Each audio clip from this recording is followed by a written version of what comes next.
Ei, gente, deixa eu falar com vocês ainda sobre aquela polêmica de ontem do show do Travis Scott, que o Instagram removeu todos os meus stories. E eu já queria esclarecer, antes de falar propriamente sobre isso, que eu não acho que o Instagram removeu os meus posts por causa do assunto, mas porque eu insisti em colocar um link de um perfil que talvez o Instagram não quisesse que eu colocasse, porque é um perfil que está banido, né? Então é muito provável que tenha sido essa a razão, né, da exclusão dos meus posts e não uma perseguição, porque isso já aconteceu outras vezes aqui, tá? Eu já vi isso acontecer outras vezes, então acredito que tenha sido por isso. Bom, feita esta introdução, deixa eu comentar com vocês aqui algumas coisas, né? Esclarecer umas e comentar outras que eu acho que são interessantes. A primeira coisa que eu queria esclarecer é a seguinte. Ontem, quando eu disse que o show parecia um ritual satânico, né? Se você observar todos os elementos e, enfim, tudo que estava presente, todos os símbolos que estavam presentes ali naquela apresentação, eu também disse que as mortes lembravam um sacrifício, né? Uma espécie de sacrifício. E aí, quando eu fiz esse comentário, muita gente falou assim: ai, Mari, mas nada a ver, será que tem a ver? Será que o cara ia fazer isso? Pô, tipo, né? Nada a ver, não é teoria da conspiração, você não tá caindo nessas teorias da conspiração e tal. E o que é que eu queria explicar para vocês? É o seguinte, prestem muita atenção. Quando eu falei que parecia um ritual satânico e que as mortes pareciam ter sido um sacrifício, prestem muita atenção nas palavras que eu usei. Eu disse que parecia, eu não disse que era exatamente. E, sendo muito sincera com vocês, é muito provável que não tenha sido. É muito provável que não tenha sido. É muito provável que aquelas pessoas tenham morrido, enfim, uma fatalidade, mas que não tenha relação com a apresentação em si, né? Afinal, como insistentemente diz o meu amigo Bruno Perini, correlação não implica em causalidade. Então não é porque aquelas pessoas estavam no show e o show era satânico, parecia um ritual satânico, que aquelas pessoas morreram, né, por um sacrifício, tá? Então essa é a primeira coisa. E aí, para você entender o que eu quis dizer ali, você precisa analisar todo o contexto. Qual era o contexto? Eu disse, bom, tem uma infinidade de elementos aqui nessa apresentação, de símbolos ocultistas e várias outras coisas que fazem realmente parecer que o negócio era um ritual satânico. E parece tanto um ritual satânico que teve até morte, que num ritual satânico é um sacrifício. Vocês conseguem entender agora o que eu estava falando? Então, estou dizendo isso aqui só para esclarecer, porque muita gente veio perguntar, Mari, mas não é teoria da conspiração e achar que as pessoas... Tá, ok, né? É uma teoria da conspiração bem interessante, na verdade. E teorias da conspiração são interessantes, por isso que as pessoas gostam tanto delas, né? Mas a gente precisa trabalhar com possibilidades reais, né? E é muito mais provável que tenha sido, de fato, uma fatalidade, enfim, uma tragédia mesmo, né? Se houve omissão por parte da produção do show, se houve omissão por parte do próprio artista que estava em cima do palco e viu aqueles corpos sendo carregados, enfim, é uma outra questão, né? Nem vou entrar nesse mérito, então é uma outra questão. Mas, obviamente, isso é um ponto muito interessante dessa história toda. Se você parar para ler as notícias a respeito do show e das mortes que aconteceram, né? Você vai ver que muita coisa não bate, que as informações se chocam e que tem muita ponta solta. Por exemplo, foi dito, né, pela imprensa que as pessoas que morreram pisoteadas. Só que ficou meio feio dizer que tinha sido exclusivamente essa razão, porque os vídeos que foram feitos, né, os vídeos amadores que foram feitos pelas pessoas que estavam presentes ali no show, mostraram que muita gente não foi pisoteada e morreu por outra razão. Tinha gente que estava lá, dançando aqui no show numa boa, e do nada a pessoa caía dura no chão e morria com uma parada cardíaca, né? Então, assim, não foi pisoteado. As imagens não mentem, né? E, na verdade, as imagens, nesse caso, elas não só não mentem, elas depõem contra essa narrativa de que as pessoas morreram porque foram pisoteadas. Obviamente, houve pisoteamento, né? Não sei nem se essa palavra existe, mas enfim. Obviamente, pessoas foram pisoteadas porque havia um número absurdo, né, de gente no espaço, não cabia, enfim, era uma multidão muito maior do que o ambiente suportava. Então, isso aconteceu. Mas e as outras mortes, né? Como é que se explicam? E aí o próprio chefe de investigação, o próprio chefe de polícia, que está cuidando do caso, ele se pronunciou e disse que a polícia já tinha dado conta de um grupo que estava atuando nesse show, fazendo o seguinte: eles tinham seringas, né, agulhas, e dentro dessas seringas tinham opioides. Opioide é uma medicação muito forte, né? Morfina, por exemplo, é um opioide. Então, sei lá, vai que a quantidade que foi aplicada era muito grande e isso fez com que as vítimas acabassem morrendo. Mas, enfim, a grande questão é que o próprio chefe de investigação falou que existia um grupo de pessoas ali que estavam fazendo isso, né? Um grupo que estava fazendo isso. Depois, esse mesmo chefe de polícia falou: epa, peraí, não tinha grupo nenhum, isso não existe. E é muito estranho que ele tenha voltado atrás e tenha desmentido a si mesmo, né? Tenha dito que o que ele falou não estava certo. E aí faz a gente pensar que em algum momento esse cara tá mentindo, né? Ou o grupo não existia e foi coisa da cabeça dele, ou o grupo existia e ele teve que desmentir por alguma razão que a gente não sabe qual é. Enfim, independentemente disso, a questão é que, como eu falei, tem muita ponta solta, tem muita informação que não bate, tem muita coisa ainda que está bem obscura, né, em relação ao que aconteceu no show. Mas, mais uma vez, vou insistir nisso para que não haja confusão de novo. Correlação não implica causalidade. Pode ser que exista esse grupo que estava lá aplicando opioide nas pessoas e não tem nada a ver com o show.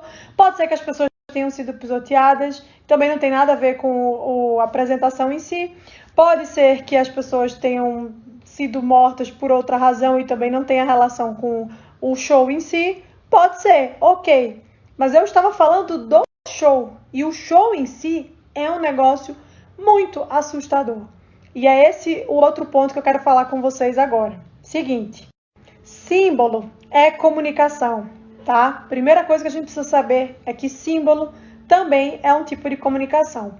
Desde que o mundo é mundo, o homem usa símbolos para se comunicar com outros homens. Os símbolos, eles têm um significado. Os símbolos, eles passam uma mensagem. Obviamente, a gente não conhece todos os símbolos que existem no mundo, né? Desde que o mundo existe. Então, é impossível que a gente saiba, né, a definição e a mensagem que determinado símbolo vai passar se a gente nunca tiver se debruçado a estudar sobre aquele símbolo, a conhecer aquele símbolo. E aí, é justamente por isso, por causa desse desconhecimento geral, que muitos símbolos com uma mensagem muito peculiar são usados sem que a gente saiba por que eles são usados.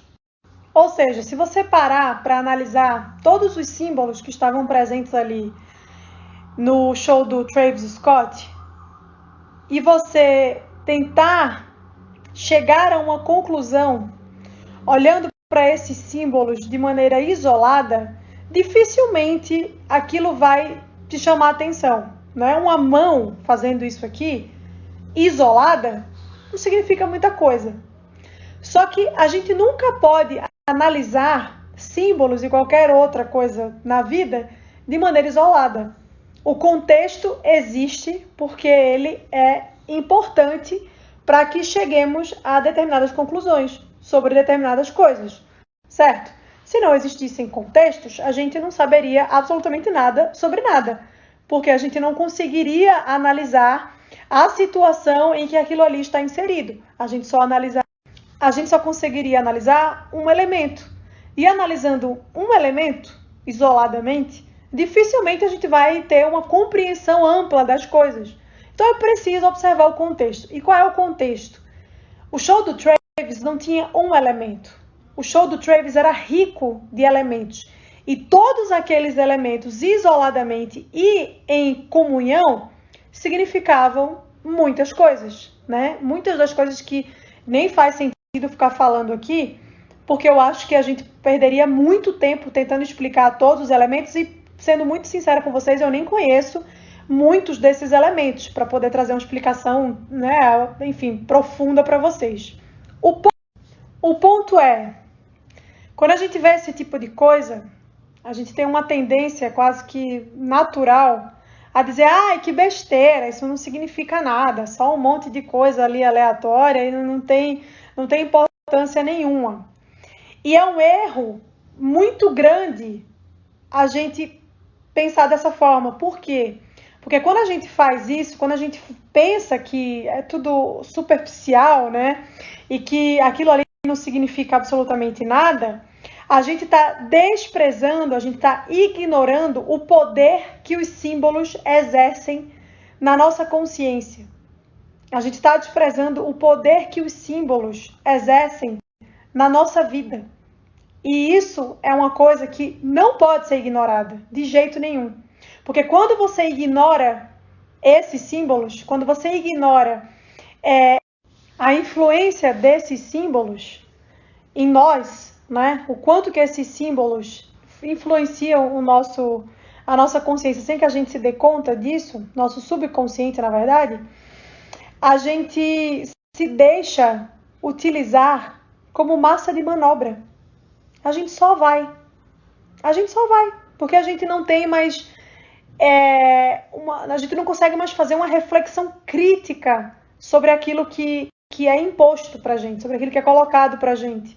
Né? A gente não consegue mais fazer uma reflexão crítica, então a gente só vai. Ah, não significa nada isso aqui, então a gente só vai. E a outra coisa é que a gente subestima a capacidade intelectual das pessoas que usam esses símbolos. A gente realmente acha que é aleatório, quando na verdade não é aleatório. Quando na verdade os símbolos são usados justamente de forma que eles impactem as nossas vidas sem que a gente perceba, sem que a gente, de maneira consciente, entenda isso, né? E aí eu vou dar um exemplo para vocês, fugindo um pouco dessa coisa da arte, da música, do cinema, enfim, que é onde a gente vê de maneira muito mais presente, né, esses símbolos. Eu vou falar para vocês do assunto que eu trato aqui todos os dias, política. Esses símbolos são muito presentes na política também. E esses símbolos, eles brotam no seu subconsciente de forma que você não faz a menor ideia de como isso aconteceu. E aí, quando você menos espera, você está que nem um cachorrinho fazendo exatamente tudo aquilo que era para você fazer. E você nem se deu conta disso. Eu sou jornalista, né? Eu estudo comunicação desde que eu me entendo por gente. E também trabalho com comunicação desde que eu comecei a trabalhar na vida. Então, comunicação é um troço que realmente me pega, assim. Que eu tenho uma compreensão razoável. Porque sempre foi o meu trabalho. Quem está aqui há mais tempo sabe que por uns bons anos eu trabalhei fazendo campanha política. O que é que eu fazia nessas campanhas políticas? Exatamente isso que eu acabei de falar para vocês. Eu trabalhava na comunicação estratégica de uma campanha política. E a comunicação estratégica, basicamente, é utilizar ferramentas a nosso favor. Utilizar ferramentas para que a gente consiga persuadir o eleitor. Para que a gente consiga fazer com que aquela pessoa faça exatamente o que a gente quer que ela faça, né? Vote em candidato X, no caso, o candidato para o qual eu fazia a campanha política, né? E o que acontece, né? Quais são essas ferramentas? Essas ferramentas são símbolos, essas ferramentas são, enfim, muitos outros elementos de uma propaganda, né? Muitos outros elementos que compõem uma propaganda. E essas propagandas, elas têm uma função. A função de uma propaganda é convencer você, né? Uma propaganda, ela quer te convencer. A propaganda da Coca-Cola, ela quer te convencer a tomar Coca-Cola. No meu caso, ela consegue, tá? Tranquilamente. Não precisa nem fazer propaganda, que eu já estou convencida a tomar Coca-Cola.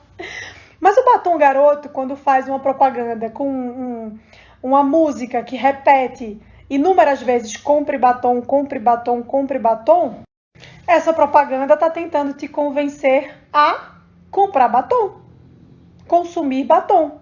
Então, essa é a função básica de uma propaganda, é convencer você. E na política, acontece exatamente do mesmo modo. Só que o convencimento não é de um certo tipo de consumo, é de voto, né? O convencimento é fazer com que você vote naquele político. E aí, para isso, a gente usa todos os elementos possíveis. Vocês acham que a criação de um jingle numa campanha política é à toa? Claro, em muitas campanhas sim, né? Porque você pega um candidato que não tem nem verba para poder contratar uma boa equipe publicitária, uma boa equipe de comunicação, então o cara faz qualquer porcaria lá e às vezes, muitas vezes dá certo. Mas um bom candidato, e eu vou dar aqui um exemplo clássico brasileiro, o Lula, um bom candidato sabe o que está fazendo. Na verdade, não é o candidato exatamente, mas a equipe, né? A equipe estratégica, a equipe de marketing político, a equipe de publicidade. Essas pessoas sabem o que estão fazendo. E esses caras bons, eles contratam os melhores profissionais. Não foi à toa que o menino lá da Alemanha, que eu não posso citar o nome dele, que toda vez que eu cito o nome dele, o negócio do Instagram aqui me derruba, né? O Adolf. Não é à toa que o Adolf escolheu a melhor pessoa possível, o cara que era mestre em propaganda, para assumir o Ministério de Propaganda do Partido Nazista, que era o Goebbels. Então, assim, nada disso é à toa. Esses elementos não são colocados aleatoriamente. Todos eles têm um significado e muitas vezes esse significado atua no seu subconsciente sem que você perceba. Ou seja, não é por coincidência que até hoje, até pessoas que nunca tiveram contato com a história do Emael sabem a musiquinha dele, sabem cantar o jingle dele, que é o Ei, Ei, Emael, um democrata cristão. Todo mundo sabe. Se eu perguntar para o meu irmão que tem 15 anos, que provavelmente não faz ideia de quem é Emael, ele vai saber a musiquinha. Por quê? Porque tá aqui, ó, gravou. E isso passa de geração em geração. A gente vai reproduzindo isso para as outras pessoas, que reproduzem para as outras pessoas, e o negócio se perpetua, né? Eu desafio qualquer pessoa aqui a lembrar de alguma campanha do PT e não saber uma música, pelo menos uma música, sabe? Você vai saber o Dilma Coração Valente, de 2014, você vai saber o Lula lá brilha uma estrela, você vai saber aquela outra Sem Medo de Ser Feliz, você vai lembrar de alguma música, de algum jingle que foi utilizado pelo PT. E a propósito, para vocês terem ideia do quanto isso não é à toa, nem mesmo a criação de uma musiquinha de campanha, essa que eu falei agora, né, o Sem Medo de Ser Feliz, um jingle que eu acho que foi da campanha de 2002, do Lula, não tenho certeza, 2002 ou 2004. Essa música foi criada por um publicitário chamado Paulo de Tarso, que é um dos maiores publicitários, uma das maiores referências em publicidade do país. E esse cara criou esse jingle com o nome Sem Medo de Ser Feliz, porque a ideia era, a partir da música, né, do arranjo e da letra, fazer com que as pessoas se desfizessem do sentimento que elas tinham, do receio que elas tinham do Lula, né, por achar que ele tinha posições mais extremistas. Então a música ela foi criada para rebater esse sentimento, para combater, na verdade, esse sentimento, para fazer com que as pessoas olhassem para o Lula e o vissem como paz e amor. Além das musiquinhas, né, dos jingles, tem também as cores. As cores também não são aleatórias, né? Não só as cores do partido exatamente, mas as cores utilizadas nas peças de campanha. Essas cores todas elas são escolhidas a dedo, porque cores também são uma espécie de comunicação. Cores também comunicam, cores também passam uma mensagem, né? E as cores numa campanha política, elas servem de identificação ideológica, né? Quando você olha para o vermelho, você já sabe onde é que aquele vermelho está. Quando você olha para o azul, você já sabe para onde é que aquele azul vai. Então, as cores também são utilizadas de forma muito específica, né? E também por uma razão específica, né? Como eu estou dizendo desde o começo aqui, nada disso é aleatório. Existem cabeças muito boas, muito inteligentes, pensando tudo isso por trás. Pessoas que a gente não vê, mas que estão ali fazendo todo o trabalho. As cores, por exemplo, elas são elementos de estímulo, né? Cores estimulam a gente a fazer determinadas coisas. Você acha que o McDonald's tem o laranja e o amarelo? Por quê? Porque lembra comida. Porque estimula o apetite, estimula a vontade de comer.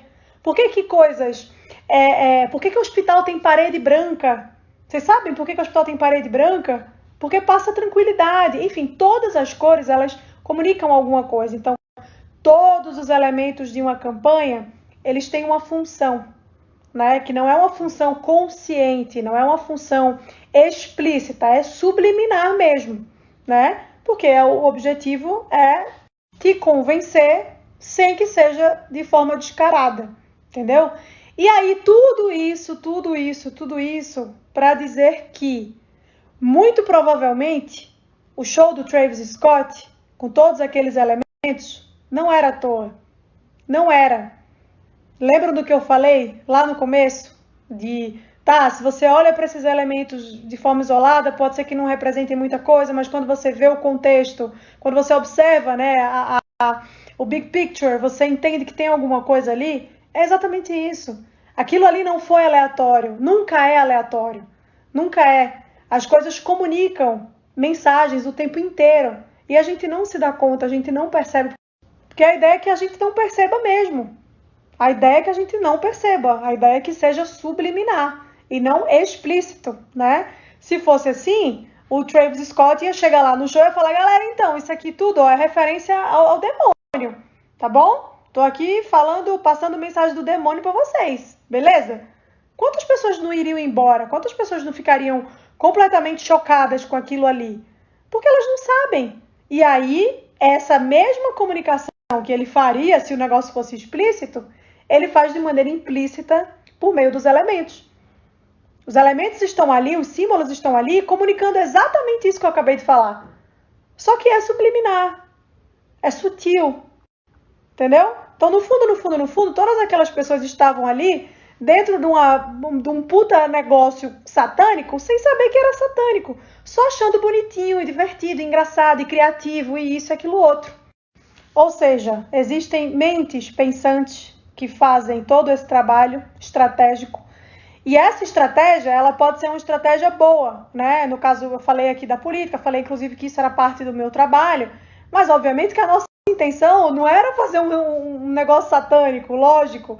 A nossa intenção era outra, completamente diferente, era uma intenção boa, né? Era fazer convencer as pessoas de votar num candidato que a gente achava que era o melhor. É isso, né? Ninguém está levando ninguém para um negócio demoníaco. Agora, outras pessoas com outro tipo de mentalidade, porque não podemos ignorar uma coisa muito importante: a maldade existe, pessoas ruins existem, né? E nós estamos aqui numa guerra espiritual todos os dias, porque a maldade existe. Então, muitas pessoas vão usar essa mesma inteligência para fazer coisas ruins, para colocar coisas ruins aí dentro da sua cabecinha sem que você perceba. Então, fique de olho. Fique atento, tá? Fique ligado, fique de olho. Fique muito atento, porque não é à toa. Nunca é à toa. Nunca é aleatório. Nunca é sem querer. Sempre tem um objetivo. Sempre.